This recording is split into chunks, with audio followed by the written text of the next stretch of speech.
On va maintenant s'attaquer au cockpit. Alors pour ce faire, en fait, j'ai récupéré un écorché que vous voyez là. On va sans doute passer la vitesse supérieure pour vous montrer tout ça. En fait, j'ai fini le cockpit moi-même hein, et en fait, je vais vous montrer un petit peu comment ça a marché en fait. Donc d'abord, on fait ce qu'on appelle voilà, le wall, hein, c'est facile, hein, c'est un sketch dans le plan YZ, voilà. Donc ça, c'est le plancher de mon poste de pilotage, évidemment. Et en fait, je vais le découper en faisant une intersection avec le fuselage qui va me servir pour représenter l'intérieur. Et donc cet intérieur-là, il est représenté avec des offsets. Alors ça, c'est par exemple l'offset du cut final 608, etc., etc. Et en fait, si jamais on va les voir, on va voir que ce que j'ai utilisé comme épaisseur d'offset, c'est deux spreadsheets. C'est le spreadsheet resin width, c'est-à-dire ça va être la largeur de mes coques, qu'elles soient un petit peu partout, quoi. Et ensuite, deux fois la tolérance. Donc en fait, au début, j'avais mis resin width à 0,5 mm, hein, c'est-à-dire un demi millimètre d'épaisseur de coque. En fait, j'ai changé, on verra après. Et la tolérance, j'ai mis 0,1 mm. Donc ça, c'est pour vous expliquer un petit peu comment je fais l'intérieur. Et alors du coup, une fois qu'on a fait cet intérieur et qu'on fait l'intersection, eh bien, on obtient quelque chose.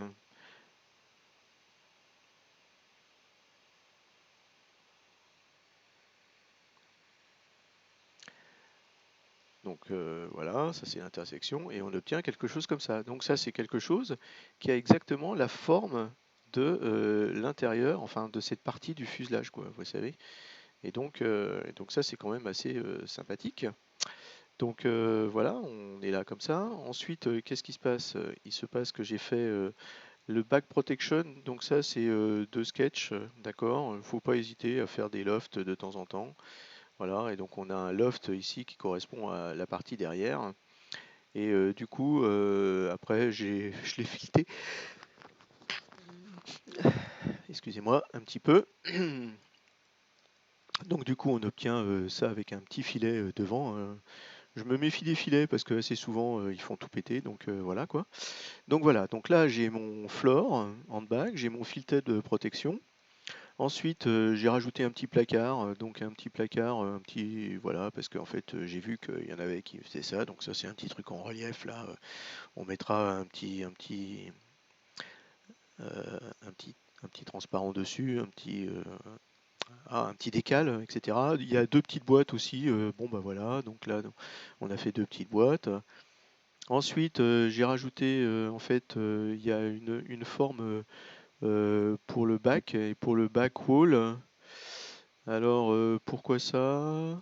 Eh ben en fait parce que ça me permet en fait d'avoir quelque chose qui finalise la partie du haut du fuselage, puisque en fait, comme j'avais fait l'intersection, ceci n'allait que à peu près au niveau du cockpit, d'accord? Ça allait qu'au niveau du cockpit, sauf que le wall, il va plus haut, lui. Donc voilà. Ensuite, il y a effectivement des barres.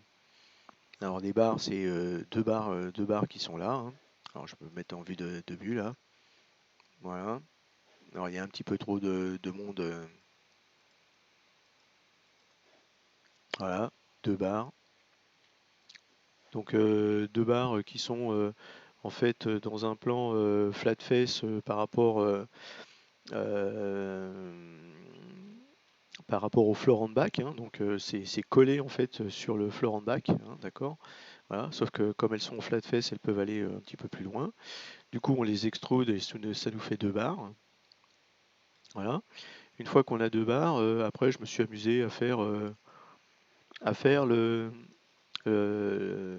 le manche à balai. Alors le manche à balai, c'est un petit extrude avec oui, le fire button, c'est celui qui est tout au fond. Donc euh, voilà, donc un premier loft, un deuxième loft, parce que alors pourquoi le loft? C'est parce qu'en fait je voulais être complètement sûr de régler, on va dire, la dimension. Donc c'est pas un loft, c'est un sweep en fait. Donc j'ai fait un petit cercle que j'ai sweepé sur deux. C'est sans doute un petit peu trop compliqué, hein, mais bon, comme ça m'a permis de bien traiter la chose, quoi, on va dire. Sachant que mon petit cercle, il était lui aussi en profile, il était aussi sur un flat face de ce que j'avais au départ là, Exi. Donc voilà, qu'est-ce que ça. Et puis donc après donc on a la protection. Du coup on a le broomstick lui-même, voilà. Et du coup au-dessus là, toujours avec un flat face sur on va dire cette face 4 ici, et ben on rajoute un petit bouton. Voilà, carrément, on n'hésite pas, hein.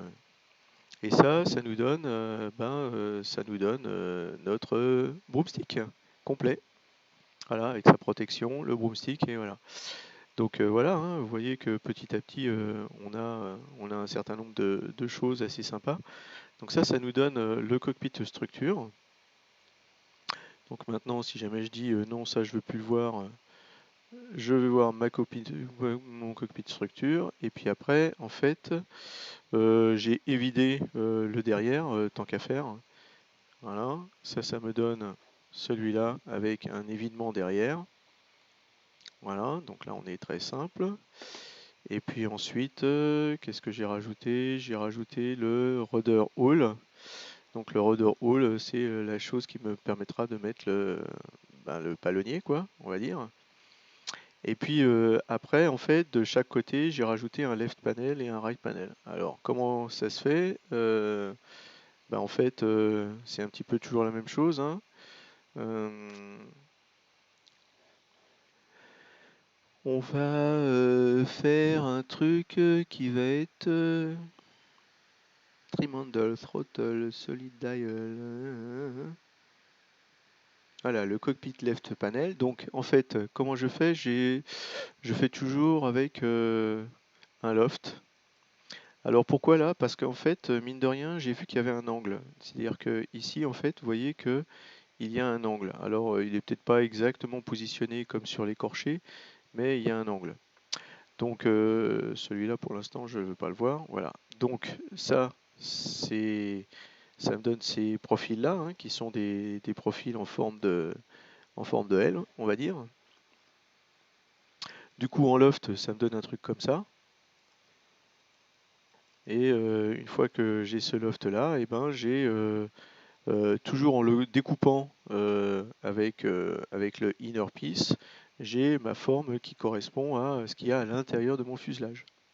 Voyez-vous? Et puis ensuite, je peux rajouter, on va dire, un extrude ici, c'est-à-dire que quelque chose qui va me faire un petit renfoncement dans le panneau de gauche. Donc ça me donne celui-là. Voilà, avec un petit renfoncement que vous voyez ici, là. Et puis ensuite, je vais rajouter des boutons. Alors celui-là, il est un petit peu, voilà, parce que je vais rajouter un levier. Alors le levier, c'est toujours la même chose. C'est un sketch que j'ai extrudé, hein. Donc voilà, ça c'est un sketch comme ça, hein, que j'ai extrudé. Voilà. Ensuite, j'ai pu coller un bouton dessus. Ensuite, le rotor left panel. Donc voilà, là c'est effectivement c'est le trim, c'est une sorte de rond comme ça avec une petite pointe au-dessus. J'ai rajouté quelques boutons. Voilà. Ensuite un solid dial. Donc je me suis rajouté un petit dial ici.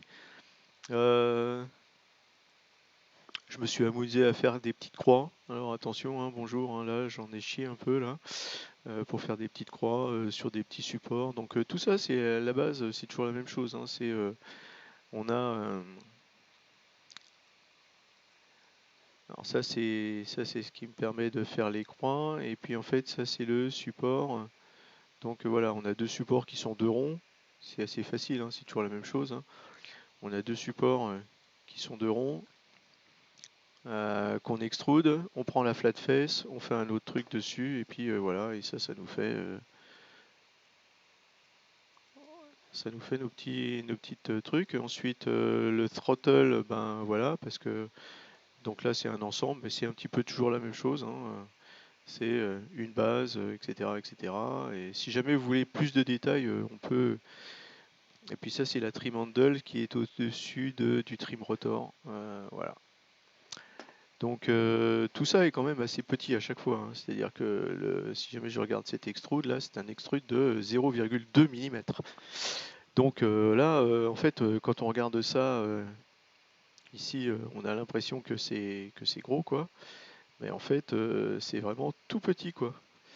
Et alors du coup, ben, à la fin, on a quelque chose qui fait, on va dire, le panneau de gauche, comme ça. C'est quand même, on va dire, assez sympathique.